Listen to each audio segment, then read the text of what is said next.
Bienvenidos a Historiar. Este podcast fue creado y producido por la ASAI, Asociación Argentina de Investigadores de Historia. Un podcast sobre historia argentina, latinoamericana y mundial. Acompáñanos en este recorrido por el pasado para pensarnos en el presente.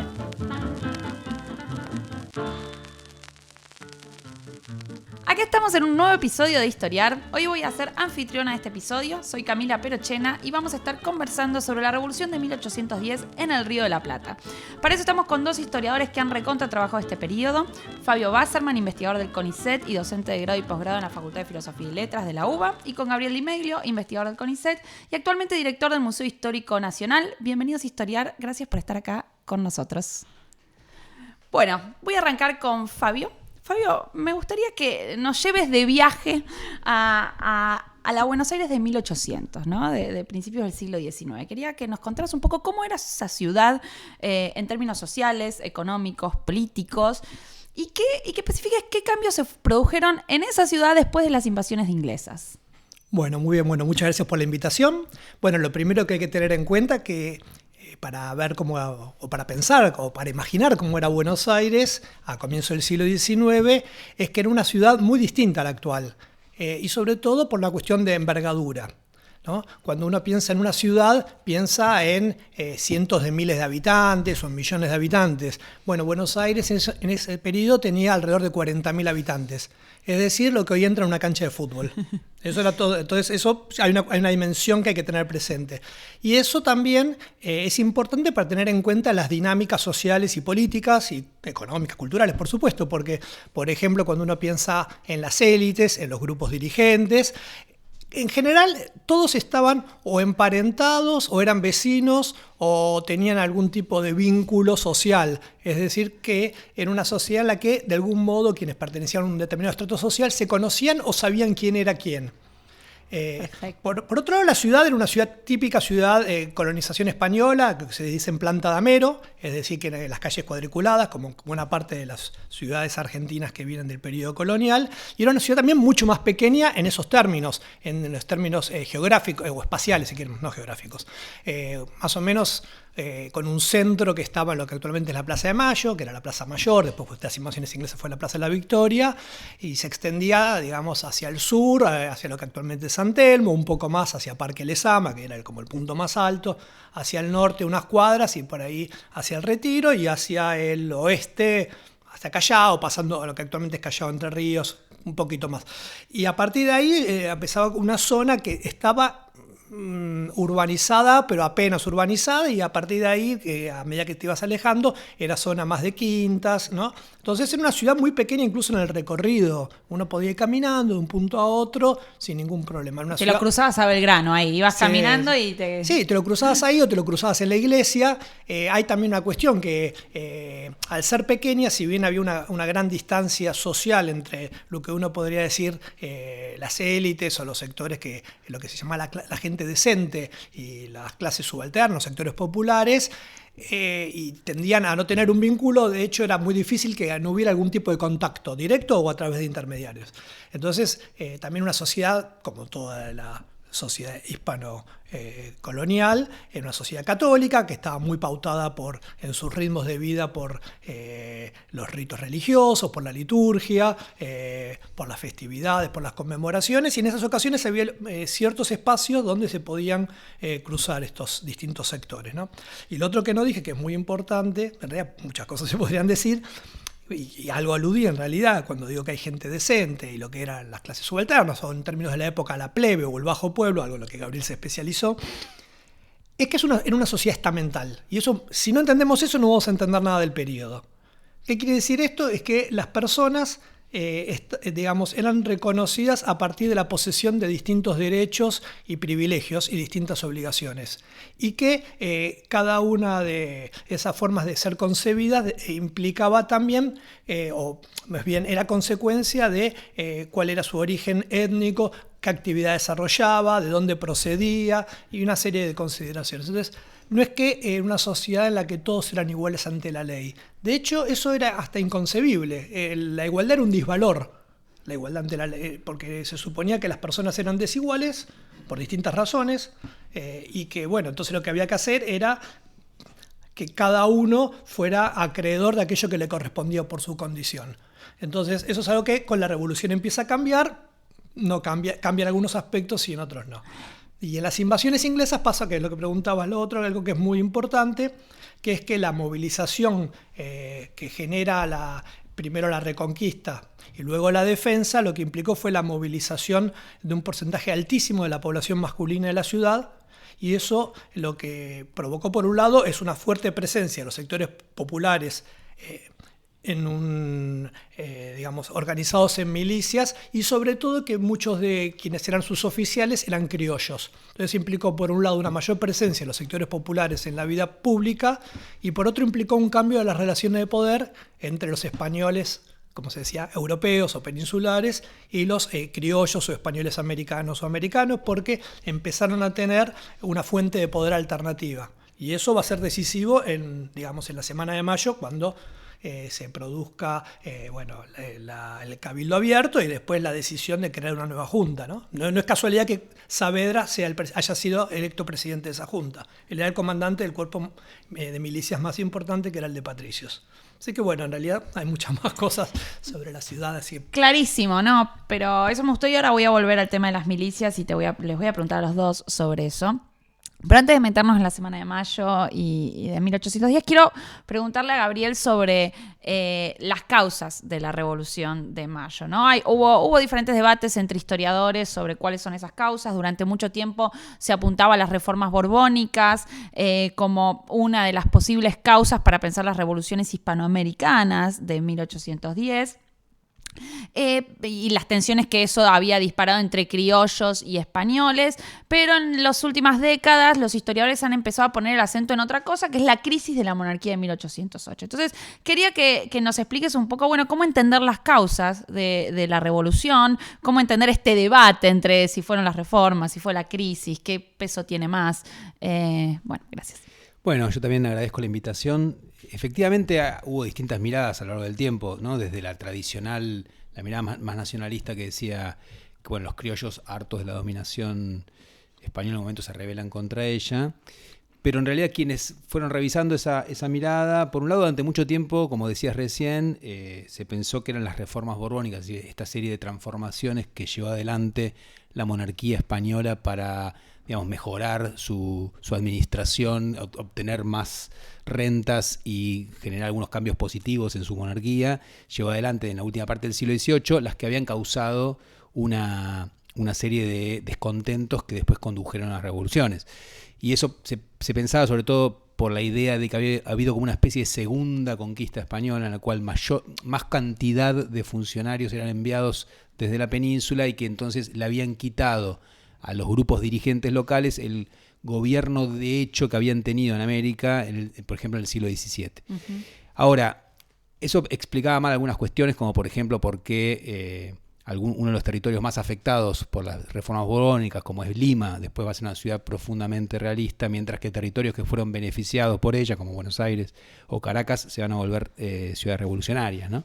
Y tiempo después, sobre todo desde la década del 90 en adelante, desde la década del 90 del siglo XX, se impuso más la mirada que pone el eje en 1808, como la idea de que en realidad la crisis que genera en el mundo hispano la invasión francesa de Napoleón Bonaparte y la prisión del rey Fernando VII genera una cefalía de poder que, ante la incertidumbre que genera, va a dar lugar a una serie de respuestas que, de manera en parte voluntaria, en parte contingente, terminan en generando independencias, ¿no?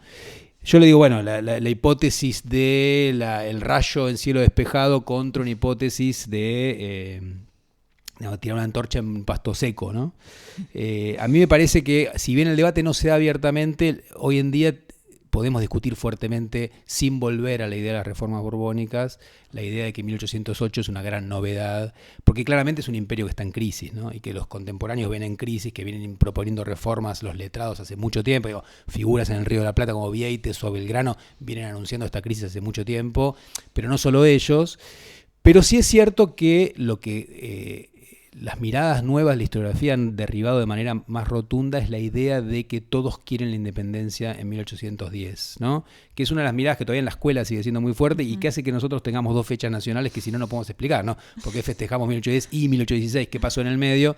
Y en parte creo que, para mí, el aporte más interesante de toda la historiografía de los últimos años es la idea de haber recuperado ese proyecto autonomista inicial de la Revolución, que es, digamos, dejar de depender de España, pero no del rey de España, que hoy nos parece algo incompatible, pero que en la época era posible, que es no depender más de la metrópoli, no tener autogobierno, manejar la propia economía, pero que eso era compatible con una monarquía, con estar bajo el mismo rey, que es muy parecido a lo que después los británicos hicieron con lo que llamó la Commonwealth, ¿no? Donde Australia o Canadá o Nueva Zelanda podían gobernarse a sí mismos bajo el rey o la reina de Inglaterra. Y ese proyecto, que sería una especie de monarquía federal, como dijeron algunos historiadores, no funcionó, en buena medida porque por el mismo tono de los acontecimientos que empiezan en 1810, porque las revoluciones nadie las controla, muchos van a ir hacia posiciones independentistas mucho más radicales y a la vez la propia intransigencia de quienes combatieron la revolución llevó a situaciones de suma cero en la cual no había posibilidad sobre todo cuando Fernando VII vuelva al trono en 1814 después de su prisión, no va a negociar nada más que la rendición o la muerte y por lo tanto casi que no deja ninguna alternativa para quienes quieran autonomía que ser independentistas. La independencia. ¿No? Y eso resuelve un poco este hiato que tenemos entre dos fechas nacionales. Perfecto, ahora voy a ir un poco y sí, de hecho te iba a preguntar sobre eso, porque te iba a preguntar sobre la Semana de Mayo, es decir, quería que pasemos del proceso al acontecimiento, que nos cuentes un poco qué pasó en esa semana de 1810. ¿Y cuáles eran los objetivos de los protagonistas de ese contexto, ¿no? Y en parte ya eso lo estuvo adelantando Gabriel. Así que si querés agregar, sumar, relatar un poco este acontecimiento, bienvenido. Sí. No, me parece muy importante lo que plantea Gabriel. Efectivamente, creo que después de un momento historiográfico, digamos así, en el que se puso el énfasis en 1808, y estuvo bien porque obligó a reconsiderar cómo interpretábamos el proceso en el Río de la Plata y en toda América, o diría, y en toda Hispanoamérica, incluyendo la península. Y ahí aparecieron muchos fenómenos a los que no se le prestaba atención o se los pudo reinterpretar de una manera mucho más interesante. Sigue siendo un problema explicar cómo se pasó de la crisis a la revolución. Porque en algún momento la crisis deja de ser crisis y es una revolución. En el sentido de que hay un conjunto o hay actores que asumen la conducción de un gobierno y deciden orientarse en determinada dirección, en contraposición a otras alternativas. Y eso implica enfrentamientos internos y demás. Bueno, entonces, ¿cómo se explica? Y que a mí me parece interesante como pregunta, no por la respuesta, por la respuesta no hay una respuesta, porque ese involucramiento en la revolución se va a dar en distintos momentos y de distintos modos, en distintos espacios y distintos actores. Entonces ahí podemos volver a lo de la Semana de Mayo. La Semana de Mayo es un acontecimiento que ocurre en Buenos Aires, y está muy pegado a cosas que están pasando en Montevideo, pero en el resto del territorio, lo que después va a ser Argentina o en el resto del territorio del Virreinato, hay como un desfasaje temporal breve. Entonces ya ahí hay una pequeña diferencia. ¿Ese es el momento que vos decís se pasa de crisis a revolución? Todavía no, eso es una posibilidad. No, para mí, bueno, en el caso de... A ver, cuando asume el gobierno, para mí ya es una revolución, pero cómo se va a ir, se va a delinear de una manera mucho más clara en la medida en que se producen enfrentamientos, ¿no? Entonces, ahora hablo de la Semana de Mayo, pero para poner un par de elementos que pueden ayudar a entender esto. Cuando aparece la violencia y la guerra, porque es muy difícil ir para atrás. Ese es el momento de irreversibilidad, ¿no? Entonces ahí ya se puede hablar de revolución. Claro, porque, bueno, que sea Gabriel está bien, a partir de 1814 es evidente que no, pero en realidad ya era evidente en 1812, ya era evidente en 1811, en muchos aspectos. Era muy difícil. O sea, después que fusilaron a Liniers, todos los que decidieron fusilar a Liniers iban a ser colgados. O sea, que iban a hacer todo lo posible para no iba a haber una negociación ahí. Entonces hay dinámicas de enfrentamiento que me parece que van orientando. Al principio hay como ambigüedades, no se sabe, pero una vez que entras en guerra, las ambigüedades tienden a atenuarse porque estás de un lado o del otro. Incluso en esas circunstancias hay ambigüedades, porque hay cambio de posición, hay cambio de bando, pero se van delineando campos. Entonces están los que apoyan a la Junta de los gobiernos revolucionarios, digamos, y quienes apoyan a las autoridades metropolitanas, primero el Consejo de Regencia, después la Corte de Cádiz, después Fernando VII. Entonces ahí se delinean. Después, un elemento que yo tomo me parece re interesante, en qué momento uno dice, bueno, se produjo la revolución, no es medible. Uno puede tomar digamos, elementos simbólicos, la Semana de Mayo, el 22 de mayo, el 25. Para mí algo muy importante es ¿en qué momento dejan de considerarse españoles americanos y pasan a considerarse americanos? ¿Vos dirías que ese es un momento que... Para mí sí, porque es identitario? Y cambiar una identidad me parece, o sea, cambiar la forma en la cual, cómo vos te concebís, cuando hasta hace poco vos te concebías de otro modo, no se me ocurre cosas mucho más. ¿Y eso cuándo es? Y pues ahí va pasando de distintos modos en distintos momentos. Dame una fecha. No, pero te pongo ejemplos de los que no, o las ambigüedades que hay en 1810. Por ejemplo, cuando Belgrano hace que se llama la campaña Paraguay y le escribe al gobernador Velasco, que es el gobernador de la Intendencia de Paraguay, le dice algo así como que él sabe que es un español honrado o algo así. Es como que escribe como un oficio, como diciendo, bueno, usted pudo haber sido engañado, entonces le doy la chance de que nos reconozca. Ahora, si no nos reconoce, la guerra, desolación, muerte. No, en eso Belgrano no tenía no se quedaba. Pero, ¿por qué le dice eso lo del buen? ¿Es una argucia? Puede ser, porque en su correspondencia privada Belgrano habla de godos, ¿no? Pero, ¿por qué públicamente tiene que hacerlo de ese modo? O en el parte, bueno, después vamos a hablar de Castelli, pero en el parte de la batalla de Suipacha, cuando él dice cómo triunfaron, alude a una táctica, que fue un engaño, qué sé yo, él dice algo así como que sus soldados eran mejores herederos de las tradiciones bélicas españolas que sus enemigos. Un año después nadie diría eso. Claro. Nadie se filiaría, nadie hablaría de Don Pelayo ni ninguna de esas cosas. Hay un corte que, si uno lee documentos, hay gente que ya lo plantea de antes de 1810, hay gente que lo plantea la Semana de Mayo, hay gente que lo plantea... Pero uno ve cómo se va armando, construyendo identidades que dejan de lado lo español. Y... ya para 1811 eso ya está como muy extendido. Pero lo interesante es gente que hasta hace 10 minutos antes se reconocía como español americano. Entonces, en términos, digamos, de si quieres ponerle unas palabras. Entonces, ahí hay algo que me parece que es relevante para tratar de entender el proceso. ¿Sí? Bueno, en la Semana de Mayo, que es lo que... Claro, y volvemos porque, digo, ¿cómo? Porque vos estás diciendo, bueno, en algún momento esas ambigüedades dejan de estar. Pero en la Semana de Mayo esas ambigüedades están, ¿no? O ¿cuáles son esas? ¿Cómo se ven esas ambigüedades en esa semana? ¿Qué pasa ahí cuando llegan las noticias? Sí, ahí las ambigüedades son otras. En realidad, la famosa llega a las noticias, llegan primero a Montevideo, pues digo que hay un vínculo entre Montevideo y Buenos Aires. Cisneros hizo todo lo posible para evitar que se difundieran, finalmente que era el virrey, finalmente asumió que mejor hacerse cargo, entonces publicó un bando informando de las noticias. ¿Cuáles eran las noticias? Que las fuerzas francesas habían derrotado a las españolas, habían ocupado Andalucía y que se había disuelto la Junta Central que mantenía entre fines de 1808 y comienzo de 1800 y fin de 1809 había mantenido como el gobierno de los dominios de la monarquía, ¿no? Y había sido reconocido como tal, en forma provisoria, ¿no? Todo. Bueno, ya no existía eso y entonces... se desencadena una dinámica en la cual distintos actores que ya desde hace tiempo venían pensando, como decía Gabriel, alternativas. Bueno, la crisis hace rato que está, entonces estaban quienes pensaban en la posibilidad de la regencia de la infanta Carlota, estaban en quienes pensaban en algún protectorado británico, hay muchas alternativas, en creación de juntas, empiezan a organizarse y se plantea lo que se hacía en esa época, que era convocar un cabildo abierto. Entonces se convoca el cabildo abierto para el 22 de mayo, vencen las resistencias del virrey y de algunos de los cabildantes que no querían, y se convoca un cabildo abierto en donde lo que se discute es qué se hace frente a esa situación.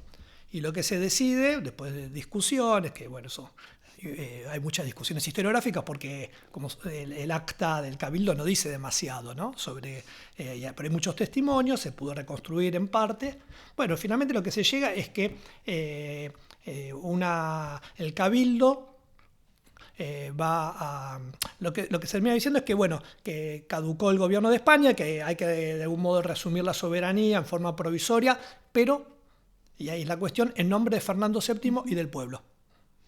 Entonces que ahí aparece un elemento nuevo. No es solo el nombre del monarca, sino que también es el nombre del pueblo. Y el que introduce eso en el debate es Saavedra. En el debate, claro. O sea, porque uno tiene esa imagen a veces también, ¿no?, de un poco estereotipada de la cuestión ideológica. Y después, bueno, el voto ese fue mayoritario. El cabildo usa una estrategia que como le queda al Cabildo la posibilidad de elegir quiénes van a formar parte de la Junta, crea una Junta en la cual la integran 2 españoles y 2 criollos, que son Castelli y Saavedra, pero el presidente es Cisneros. Entonces es como una especie de trampa porque, bueno, por un lado, al ser presidente y teniendo el voto desempata, y por otro lado sigue teniendo la comandancia de armas, que es lo más importante. Entonces ahí es cuando se produce una movilización, digamos, de estas milicias, no solo de las milicias, pero las milicias tienen un rol muy importante, se eleva un petitorio en el que piden la creación de una junta, es cuando uno de los cabildantes sale y dice, bueno, ¿el pueblo dónde está?, ¿no? Todas esas escenas famosas, y finalmente el cabildo asume que no puede resistir y crea esa junta con los nombres que están solicitados, ¿no? en ese petitorio. Ahí lo interesante es que uno ve que hay como una claridad sobre cómo terminar con el anterior gobierno, pero no hay tanta claridad sobre qué hacer de ahí en más. Incluso uno ve cuando presenta las votaciones en el Cabildo Abierto, y una de las cosas que no estaba claro es, bueno, la primera moción la presenta Castelli, pero después cuando plantean otra moción, aparece la cuestión de que en el mismo voto se puede ir proponiendo quién debería reemplazarlo y cómo. O sea, no era lo que estaba como pensado de antemano entre los propios que estaban llevando ese movimiento. Entonces ahí como uno se da cuenta de que había cosas que no tenían tan claro cómo resolverlas. El tema de la autonomía sí estaba claro, por decirlo de alguna manera. Lo que no estaba claro es, bueno, cuánta o qué nivel de... La autonomía y tampoco en qué calidad tendría el gobierno. Claro. O sea, porque no es irrelevante en nombre de quién, por supuesto la composición, que eso también es algo que, si vos le decías 10 días antes, estas son las personas que van a formar parte de la Junta, yo no sé si alguien hubiera imaginado que eran esos. Claro. Ahí también uno ve cómo son esos momentos en los que aparecen situaciones que no están como tan predeterminadas y la propia dinámica va en esa digamos, produjo ese resultado. Entonces pasa eso y si uno podría decir que Saavedra iba a ser el presidente, uno podría imaginar a Belgrano y a Castelli, porque eran 2 figuras muy importantes, los delanteros muy importantes, pero ni siquiera lo de Moreno, ¿no? Que uno dice, bueno, terminó siendo la figura más importante. Según varios testimonios, Moreno ni siquiera estaba como demasiado al tanto de todo esto y... Entonces, bueno, uno ve que no era tan claro. Eso tiene que ver con que había distintos grupos que coincidieron, la milicia, este grupo de criollos ilustrados, de Castelli, Belgrano, que eran primos, bueno, Vieites, ¿no? Pero que no había una organización única, porque uno también tiene a pensar las revoluciones como el resultado de un partido, de una organización revolucionaria que hace una revolución y que tiene con una serie... Y acá es algo que se fue forjando en la misma dinámica. Claro. Entonces, por eso también uno encuentra ambigüedades y encuentra que dan lugar también a distintas interpretaciones, porque hay letra para interpretar de distinto modo lo que pasó, ¿no? Perfecto, y me gustaría llevar a Gabriel a también esa semana de mayo y lo que pasa después, pero para mirar qué está pasando en el Bajo Pueblo o en la plebe porteña, que es uno de los temas a los cuales Gabriel se ha dedicado mucho tiempo. Entonces me gustaría saber qué pasó con esa participación en las jornadas de mayo y qué pasa después o sea, cuando la revolución va avanzando, qué pasa con ese Bajo Pueblo y de qué manera van a participar estos sectores a lo largo del proceso revolucionario, en qué canales. Bueno, ya sobre todo los varones de este Bajo Pueblo porteño habían tenido una suerte de activación política fuerte a partir de las invasiones inglesas, ingresando en las milicias y además milicias que intervienen después en disputas sobre los gobiernos locales y por lo tanto llegan a 1810 con algo no planeado, pero sí es una cierta experiencia que hoy llamaríamos experiencia política, ¿no? En la Revolución de Mayo, propiamente, siempre yo creo que hay que distinguir entre Revolución de Mayo y la Revolución, porque la Revolución de Mayo es solo el inicio de una revolución, ¿no? O sea, ni siquiera sé si es una revolución, pero por lo menos es el comienzo. Eso seguro que es un comienzo. Y ahí su participación es bastante menor, es decir, no sabemos mucho, los documentos no dicen tanto. Hay un documento interesante que cuando yo investigué este tema no estaba disponible, que es el petitorio que mencionaba Fabio previamente, el petitorio por el cual se nombra, que está en el Museo Histórico Nacional, por el cual se nombra a quienes van a integrar la Junta, que fue firmado por 400 personas, en la cual 2 famosos agitadores, French y Beruti, firman por mí y a nombre de 600 más, ¿no? que si son 600, 200, porque la política la gente tiende a inflar los números, lo cierto es que hay gente que no sabe escribir, que es la mayoría de la población, ¿no? Una población de analfabetos, y entonces evidentemente siempre hubo una presencia bastante subordinada, o sea, bastante, digamos, marginal en este proceso político, cosa que cambia después de que se inicia la revolución. Y ahí sí, digamos, esta revolución que se hace en nombre del pueblo no define quién es el pueblo. El pueblo colonial claramente no era integrado por todos estos señores que se van sumando a la acción política y que cuando empiezan a intervenir más activamente, sobre todo hay un episodio que la historiografía siempre reivindicó mucho, trabajó mucho, que son jornadas en abril de 1811 ante una suerte de empate, digamos, entre dos facciones en las cuales se dividió la Junta, que tradicionalmente asociamos con Saavedra como el sector más moderado y Moreno, ya para entonces muerto, pero sus seguidores, ¿no? Como el sector más radical. Digamos, ¿cómo se desempata una situación cuando no hay ninguna autoridad ulterior para hacerlo, ¿no? Y entonces los saavedristas van a organizar una movilización callejera, y esa movilización que pide el desplazamiento de los diputados morenistas de la Junta, que se llama ahora la Junta Grande, en buena medida es una activación más grande de este sector que puede decir en nombre del pueblo, somos el pueblo, hagan estos cambios. De hecho, amplían, conceptualmente, qué es el pueblo. Y también ahí, este es un sector que tiene mucha menos ambigüedad en lo que mencionaba Fabio antes con respecto a qué es el español europeo, etcétera. Es mucho más claramente antipeninsular. En buena medida porque, creo yo, muchos rencores sociales que no tienen que ver con la política se hacen políticos, se empiezan a expresar en la política después de la revolución. Entonces, cosas que, por ejemplo, trabajó Mariana Pérez sobre cómo había rencores barriales contra los españoles pobres, no los más ricos, por las ventajas que tenían en el mercado matrimonial, porque era más prestigioso casarse con un español. Ante un mismo crimen a un americano lo azotaban y a un español no. O sea, ese tipo de cuestiones que no tienen que ver con la política directamente generan mucho rencor, que adquiere un lugar político a partir de 1810 y sobre todo en 1811, y eso genera que, al igual que se ha estudiado en otros lugares como en Caracas, que haya movilizaciones que claramente son antieuropeas, y yo creo que parte del antieuropeísmo de la revolución es popular, ¿no? Tiene que ver con el ingreso popular, que también obtiene cierta nivelación simbólica en el hecho de estar de la causa correcta. Es decir, porque acá damos por hecho que los sectores populares son revolucionarios, que es lo que pasó en el territorio rioplatense. Si uno mira mucho más ampliamente, en otros espacios americanos, los sectores populares se opusieron a las aristocracias revolucionarias a favor del rey, ¿no? Como pasó, no sé, en lo que ahora es Colombia, en lo que ahora es Venezuela. Y entonces no va de suyo que el sector jacobino, usando la metáfora de la Revolución Francesa, es apoyado por los pobres, ¿no? Acá fue así, y en parte tiene que ver con situaciones locales, pero también con esto de que se encontró en la Revolución una forma de, creo yo, de igualación simbólica en la cual ser negro, ser pardo y ser blanco del lado correcto permite, por ejemplo, encontrar un enemigo, ¿no? Un enemigo que subsume todos los males, que es el español, que realmente los españoles peninsulares en Buenos Aires, y ni hablar en otros lugares del litoral, por ejemplo, en la década del 10 la pasan muy mal, ¿no? O sea, son como grandes afectados. A veces uno tiene esta sensación escolar de una revolución de estampita, ¿no? Una revolución como muy tranquila, pero realmente es una revolución que tiene momentos de enorme violencia. Y en 1812, por ejemplo, cuando descubren la conspiración de Alza y otros peninsulares, durante un mes matan 1 o 2 españoles por día y los cuelgan en la plaza y la gente le tira piedra a los cadáveres, ¿no? Que no es algo menor, quiero decir, tiene que ver con un momento de enorme violencia popular, ¿no? Ahora te voy a llevar a los miedos en breve, Sí. pero quería hacerte una pregunta que me quedó ahí mientras hablabas.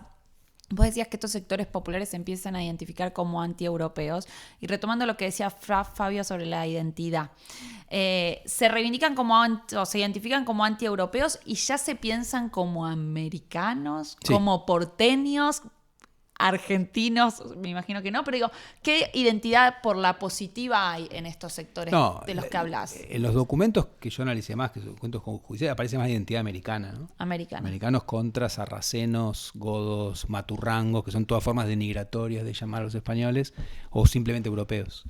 Pero también la identidad porteña es muy fuerte. Lo que pasa es que la revolución rápidamente genera algo más grande, ¿no? Es decir, una proyección más grande de esta idea de la lucha de los americanos.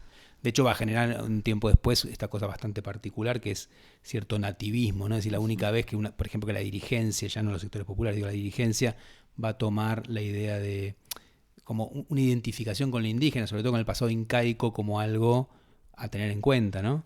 No sé, llamar al primer cañón que en una fragua porteña se hizo el nombre de un cacique que luchó en Santa Fe contra los Mangoré, ¿no? Contra los españoles, o Tupac Amaru es el segundo cañón, después el cañón Atahualpa, es decir, eso no es menor, es decir, tiene que ver con, que es lo mismo que está haciendo Bolívar cuando escribe la carta de Jamaica, que dice nosotros somos Moctezuma, somos Atahualpa, es decir, somos descendientes de no había nadie más criollo rico que Bolívar, sin embargo, ¿en qué lugar enuncian ahora? Cambian el lugar de enunciación, y digo, la monarquía incaica que propone Belgrano en 1816 es parte de años ya de acumulación de esta idea de nosotros somos los descendientes de los incas, no por sangre, pero sí porque ese lugar asumimos. Y eso es muy interesante, ¿no? De gente que no tiene muchas veces nada indígena. Clarísimo, clarísimo. Fabio, me gustaría llevarte a la expansión de la revolución y a un personaje que vos has biografiado, que es Castelli. Entonces me gustaría que me cuentes un poco el derrotero de Castelli luego de la Revolución de Mayo. ¿Y qué rol tuvo en la consolidación, ¿no? De la revolución y de estas cuestiones identitarias de las que estamos hablando? Bueno, quería agregar una cosita por más. favor, No andes, bienvenido no, sea. yo estoy muy acotador, perdón. No, primero que lo que dice Gabriel del tema de la violencia, justo estoy leyendo estos días documentos, materiales, y no solo de lo que fue la conspiración de Álzaga, digamos, quedaron los cadáveres, sino que llevaban a los chicos como una especie de o sea, para que vean a los enemigos de la revolución. O sea, la salida escolar era esa. Digo, para ver el nivel de, digamos, sí. Que uno por ahí no lo percibe, porque es verdad, uno tiene una idea como muy... Y no, el otro que quería comentar es un documento que, bueno, es medianamente conocido, pero no creo que no tanto, que es muy interesante porque esto también da cuenta de este odio o este resquemor ante los españoles previo a la revolución. Es algo que viene de larga data, lo que hace, como dice Gabriel, es que la revolución lo politiza y lo transforma en fundamento de un nuevo orden político, ¿no? Al principio con la ambigüedad en relación al monarca. Esto es un documento muy interesante que es el de Gomensoro, que era un cura de Santo Domingo Soriano, en la Banda Oriental, un lugar donde el bajo clero fue muy importante en la movilización rural. Escribió esto en el libro de defunciones, ¿no? La iglesia tiene un libro de defunciones, el acta de nacimiento de defunciones. Dice, lo escribió pocos días después, dice, el día 25 de este mes de mayo expiró en estas provincias del Río de la Plata la tiránica jurisdicción de los virreyes, la dominación despótica de la península española y el escandaloso influjo de todos los españoles. Es muy impresionante porque lo escribe, es una ironía, lo está escribiendo en el libro de defunciones. No menciona al monarca.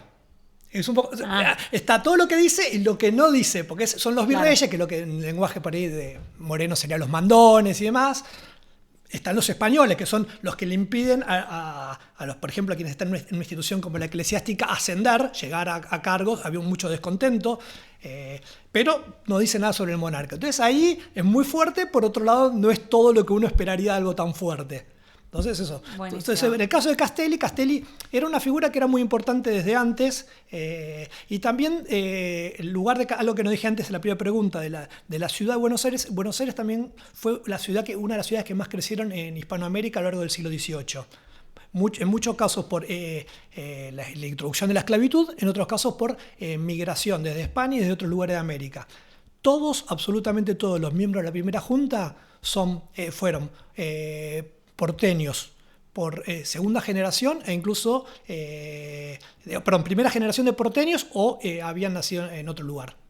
O sea, primera generación de porteños habían nacido en otro lugar. No es algo menor que todos los que son electos, porque eso habla también de cómo se está conformando esa élite y parte de esta contraposición contra los españoles. Castelli era parte de eso, su padre venía de la península italiana, se había casado con una porteña, Castelli había tenido una buena posición económica, era primo de Belgrano, porque la madre de Castelli era prima de la madre de Belgrano, hizo una buena carrera como abogado, como era el reemplazante de Belgrano como secretario del consulado, tuvo una actividad como letrado, es uno de los que desde 1800 a comienzos del siglo XIX empieza a plantearse junto a otros criollos, qué alternativas aparecen, están las invasiones inglesas, la regencia de la infanta Carlota.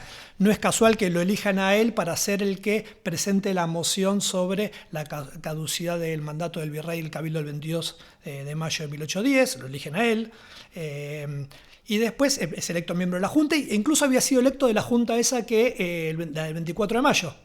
La de que Cisneros era... La verdadera primera Claro. junta. Sería esa la auténtica primera junta, ¿no? Entonces ya era una figura importante. Pero su rol destacado, así el que por ahí el que lo haría más conocido, aparece ahí con la Revolución. Porque también es eso, es como suele decirse, situaciones excepcionales convierten a determinados hombres en figuras excepcionales, ¿no? Entonces, cuando se produce la derrota de las fuerzas contrarrevolucionarias en Córdoba, que más que una derrota fue un desbande, y digamos, la Junta le da la orden a quienes dirigen la expedición de fusilar a Liniers y a otros funcionarios que habían dirigido ese desconocimiento hacia la Junta. No lo hacen porque es una figura... Es difícil fusilar a Liniers. Es difícil fusilar, pero fusilar a Liniers era algo como... Muchos lo conocían, tenían trato, era el héroe de Buenos Aires, o sea... Y entonces, la Junta asume que alguien de la Junta tiene que ir y hacerse cargo de eso, y bueno, y es Castelli, ¿no? Y a partir de ahí, ese que decíamos antes de la irreversibilidad, o sea, es el que fusiló a Liniers. Lo decidió toda la Junta, pero el que lo hizo fue él.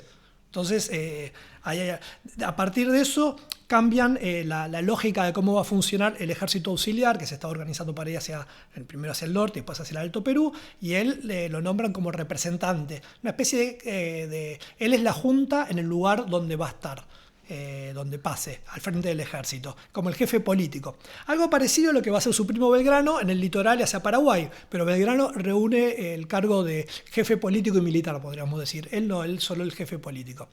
Y era importante tener a alguien que tuviera capacidad de decisión e iniciativa, porque, para pensar en la época, hay que tomar decisiones a 1.200 kilómetros de Buenos Aires, algo que entre un ida y vuelta de comunicaciones puede ser más de un mes. Entonces, hacía falta, pues se discutió mucho sobre si estuvo bien o mal elegir a alguien con esos poderes, porque sonaba algo como, se usaba como imágenes de los procónsules romanos o los diputados que mandaba el directorio de la Revolución Francesa, ¿no? Como figuras poderosísimas, pero en esas condiciones no se me ocurren muchas otras posibilidades, porque la situación anterior, que era una junta, bueno, había tenido como muchas debilidades y muchos problemas. Entonces, bueno, después de la batalla de Suipacha, permitió, y eso también da cuenta de la fragilidad, una batalla que se produce en el sur del actual Perú, perdón, en el sur de la actual Bolivia, en el sur de lo que era el Alto Perú, permitió ocupar todo el Alto Perú. Entonces, ¿cómo es que estaba ocupado el Alto Perú por funcionarios y fuerzas enemigas, y eso junto a otro movimiento que se produce en Cochabamba, que derrota también a las fuerzas, digamos, que son leales al virrey del Perú, permite la ocupación? Y Castelli es el momento en el que, entra con las fuerzas, con este ejército auxiliar, que parece entonces es interesante, se pasa a llamar ejército auxiliar y combinado, porque va incorporando contingentes a su paso y incorpora, obviamente en el Alto Perú, lleva adelante una política, digamos, de fuerte renovación de los funcionarios, de los cabildos, y su momento más conocido ahí, el momento también como más simbólicamente más radical, es cuando se conmemora el primer aniversario de la Revolución de Mayo, pero que también es el segundo aniversario de la Junta de Charcas, que se había producido en 1809, en la reunión de Tiahuanaco, que es un lugar muy simbólico. Reúne al ejército y reúne a las comunidades de indios de las zonas cercanas a La Paz, y promueve la abolición del tributo en un discurso, como decía Gabriel, proindigenista, que es importante tener en cuenta esto. Tiene algo de pragmático porque necesitan el apoyo de esa población, ¿no? Pues la mayor parte de la población, pero tiene unas fuertes convicciones ideológicas y humanistas. O sea, no es solamente, no es una cosa cínica, no es una acción cínica. A veces dice, hacían esto, pero yo creo que está muy convencido. Y ahí Castelli tiene un papel muy importante.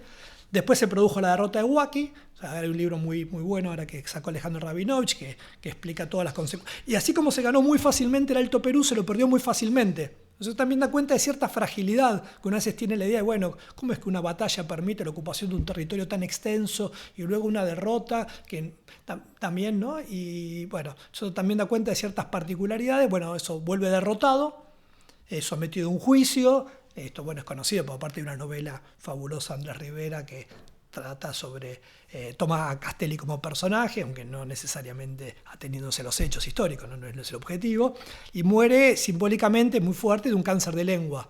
O sea, él que había sido considerado como un gran orador, él muere con cáncer de lengua justo en el momento, y él no lo podía saber, en el que Belgrano está ganando la batalla de Tucumán y da vuelta a la situación política de nuevo cuando todo lo que era su grupo había sido hasta ese momento perseguido, derrotado, enjuiciado. Entonces, en términos simbólicos es muy interesante Castelli por estas imágenes que siempre aparecen en la Revolución, esta idea de Saturno devorando a sus hijos, de que la Revolución terminan...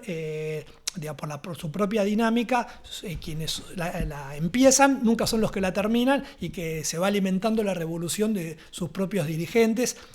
Yo te digo, esto sirve para casi todos, no para todos, tenemos excepciones como Paso, que es otra figura muy interesante, pero en general funciona así, o terminan o desterrados o muertos, o en situaciones, digamos, de mucha... digamos, uno piensa el poder que tenía Saavedra y después termina siendo una figura muy secundaria, ¿no? Entonces, algo de esto hay y Castelli me parece que simbólicamente lo sintetiza de una manera muy precisa, ¿no?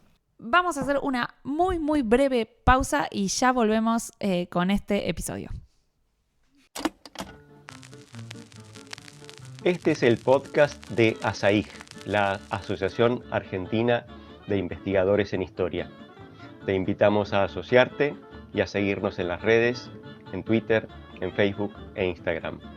Toda la información sobre la asociación la puedes encontrar en nuestra página asaig.org.ar.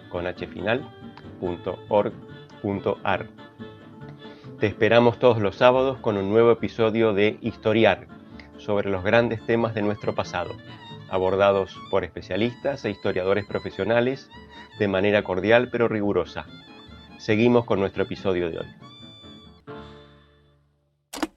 Me gustaría entonces que pasemos a la memoria de la revolución, de la historia a la memoria. Así que ahora me gustaría preguntarle a Gabriel, en tanto exdirector del Museo del Cabildo y actual director del Museo Histórico Nacional.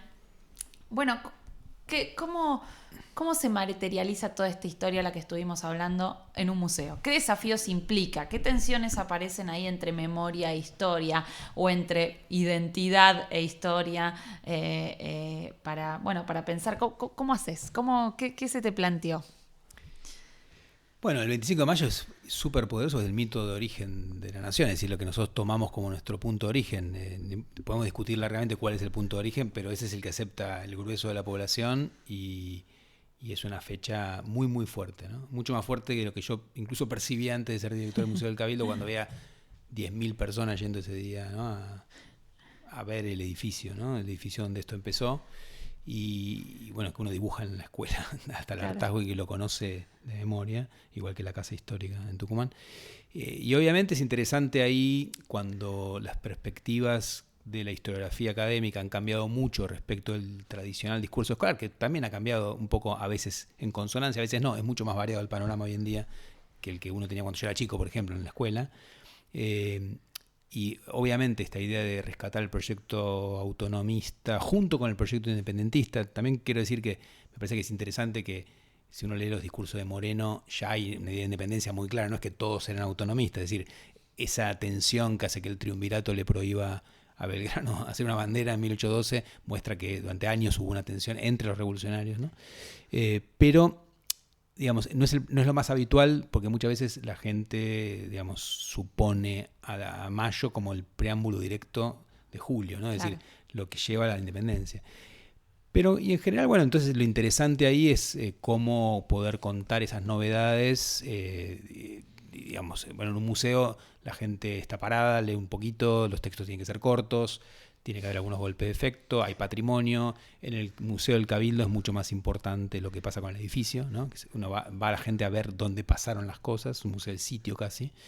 Mientras que el Museo Histórico Nacional, donde justo ahora estamos trabajando sobre ese periodo para una nueva muestra principal, tiene la ventaja de una colección espectacular donde hay un montón de patrimonio de esa época y es fabuloso intentar interpelar ese patrimonio y ver, no usar la colección como para ilustrar estos contenidos que ahora conocemos desde el mundo de la investigación, sino ver también qué nos dice ese propio patrimonio. Entonces, por ejemplo, la dimensión simbólica ahí aparece de manera muy fuerte. Cuando vos empezás a rastrear algunos símbolos, como, no sé, el gorro frigio, ¿no? Sí. O el sol, como aparece en la simbología revolucionaria, se van haciendo algo muy poderoso, donde, por ejemplo, tenés una medalla que le dan a los vencedores de la batalla de Salta en 1813, que tiene una espada coronada por un gorro frigio.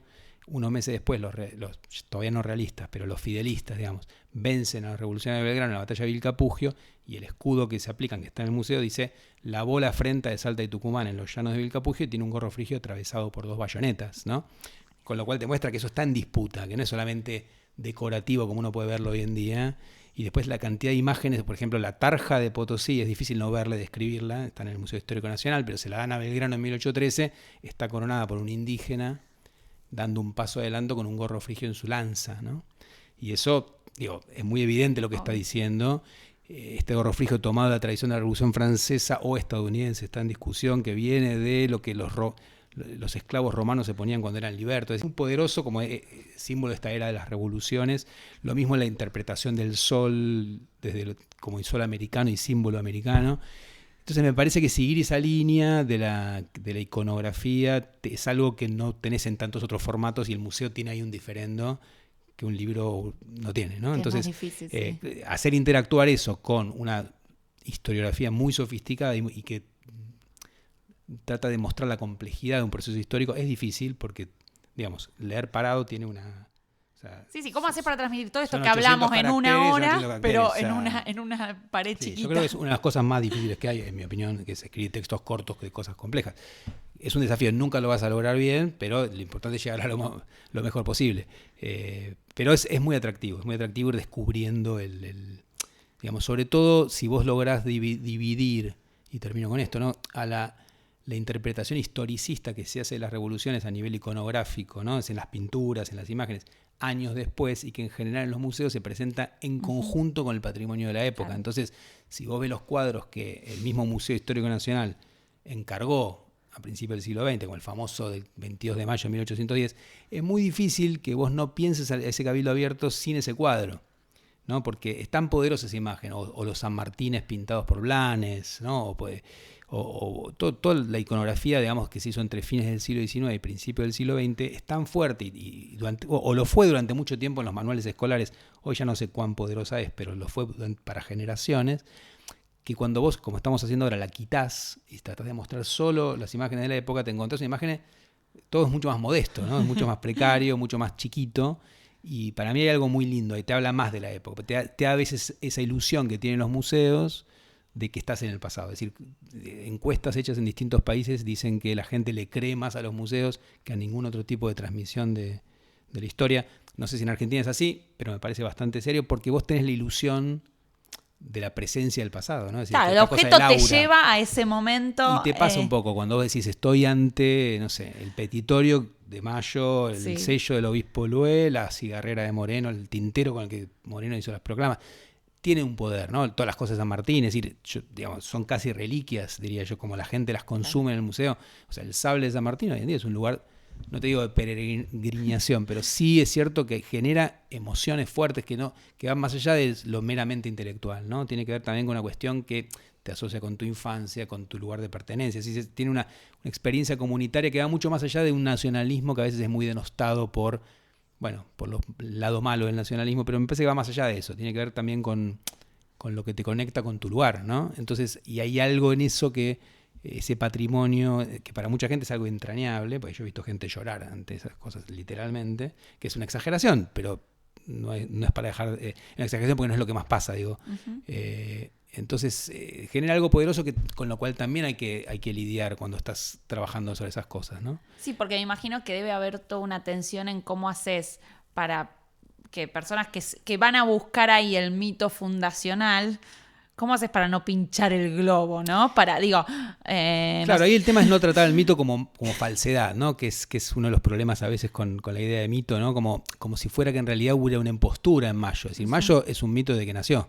Claro. O sea, en 1811 se lo empezó a festejar en todos lados, y no en Buenos Aires, donde había empezado, sino que rápidamente es apropiado por todos. Digo, Uruguay lo festejó hasta la década de 1930, ¿no? El 25 de mayo. Y es algo súper poderoso, es decir, que digamos que, en mi opinión, incluso es, digamos, fundante de muchas cosas. O sea, entonces, es tan fuerte que en realidad lo que tenemos que ver es cómo lo entendemos. Sería imposible dejarlo de lado. No hay Argentina sin 25 de mayo y sin 9 de julio. Es decir, es directamente inconcebible. Pero yo, de hecho, quería preguntarle a Fabio sobre esto, ¿no? Que él lo ha trabajado mucho, que es cómo se construyó entonces ese mito, de cómo la revolución se convirtió en mito. ¿Qué nos podés contar de esto? ¿Qué sostenía esa interpretación del proceso que acabamos de abordar? Bueno, sí, como dijo Gabriel, fue un mito de inmediato. Y eso tiene en parte que ver con lo que señalaba antes de la crisis. Algo que planteó Tulio Perindongui hace 60 años exactamente en un libro, Tradición Política Española, es que me parece que es interesante lo que él está planteando ahí. Es la posibilidad que tiene el hecho de asumir que es una revolución, de dotar de sentido a las cosas que estaban pasando poco tiempo antes y que estaban pasando en ese momento, pero también de proyectarse hacia el futuro.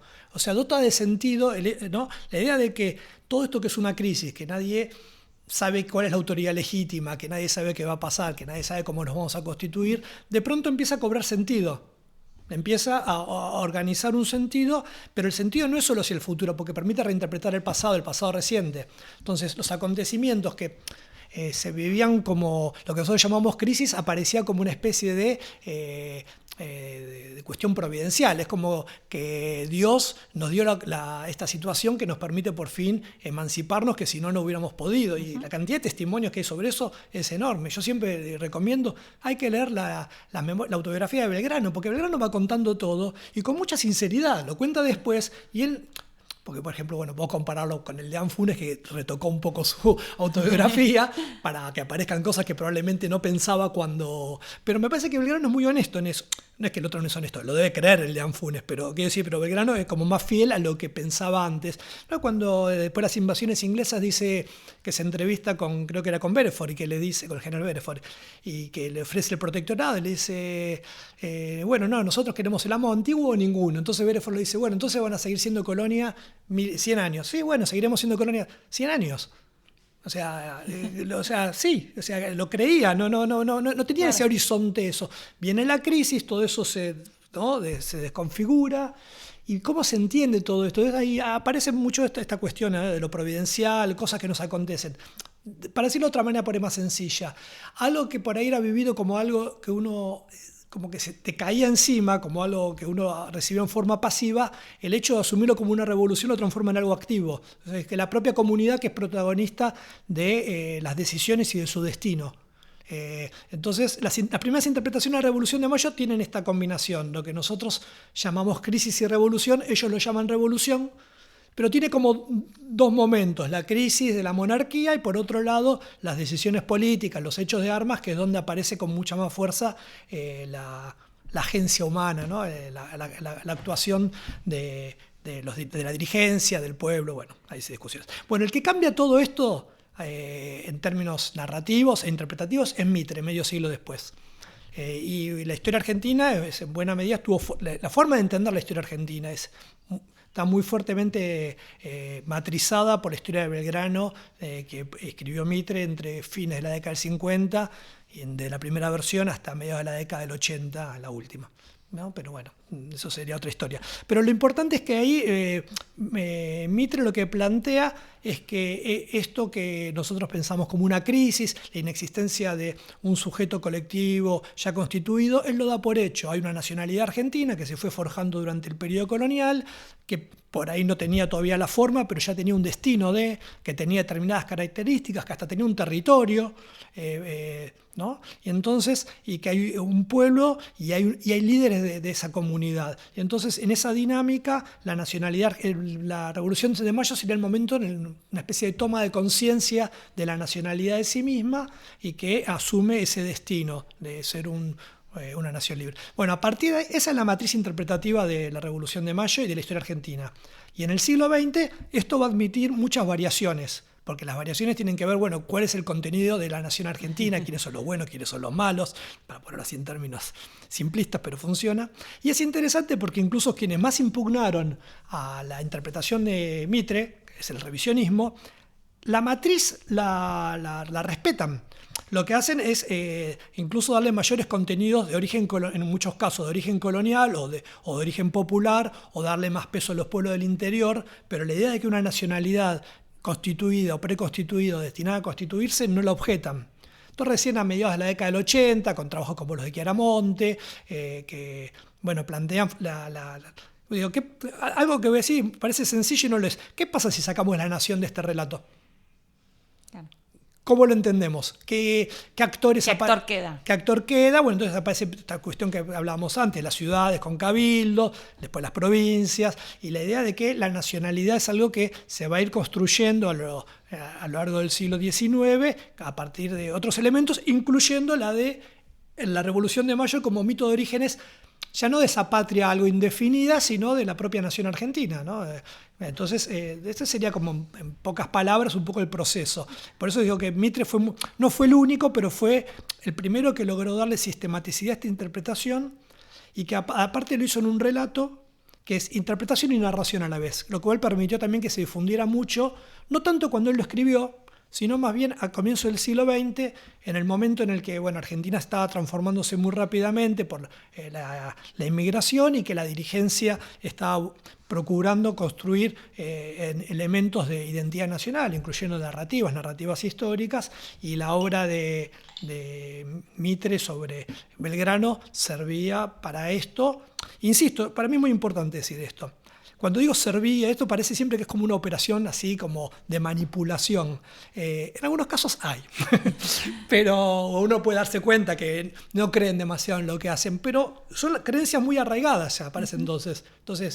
Y lo que permiten es que se vayan cargando mayores contenidos. Entonces el pueblo tiene mayor participación, los pueblos del interior tienen mayor participación, más elementos, pero la matriz está.